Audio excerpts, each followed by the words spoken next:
ওইভাবে নামাজ পড়ো যেই নামাজের মধ্যে আছে মনোযোগ, ওই নামাজ পড়ো যেই নামাজের মধ্যে আছে ভয়। তুমি নামাজটা পড়তে হবে এমন ভাবে বন্ধু, একজন নামাজে দাঁড়ালেন, বন্ধুরে আমার, নামাজে যখন তিনি দাঁড়ালেন, দাঁড়ানোর পরে তিনি বলতেছেন আমি নামাজটা এমন ভাবে পড়তে চাই। কিভাবে পড়ি? কই আমি নামাজটা এমন ভাবে পড়ি, যখন আমি নামাজে দাঁড়াই আমার কাছে মনে হয় আমি ফুলচেরাতের পোলের উপর দাঁড়িয়েছি।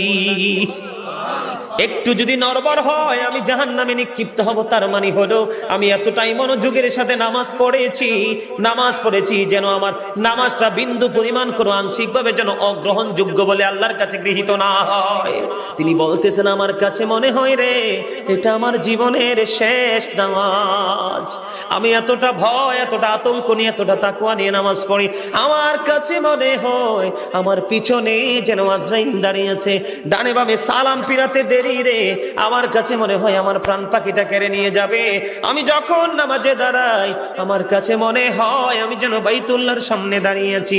আমার কাছে মনে হয় আমার ডান দিকে জান্নাত অবস্থিত, বাম দিকে আমার জাহান্নাম অবস্থিত। এমন তাকওয়া ভয় নিয়ে নামাজে দাঁড়াই, আর ওই নামাজের জন্যই রয়েছে বড় সফলতা। জোরে জোরে বলুন না সুবহানাল্লাহ, আর জোরে বলুন সুবহানাল্লাহ।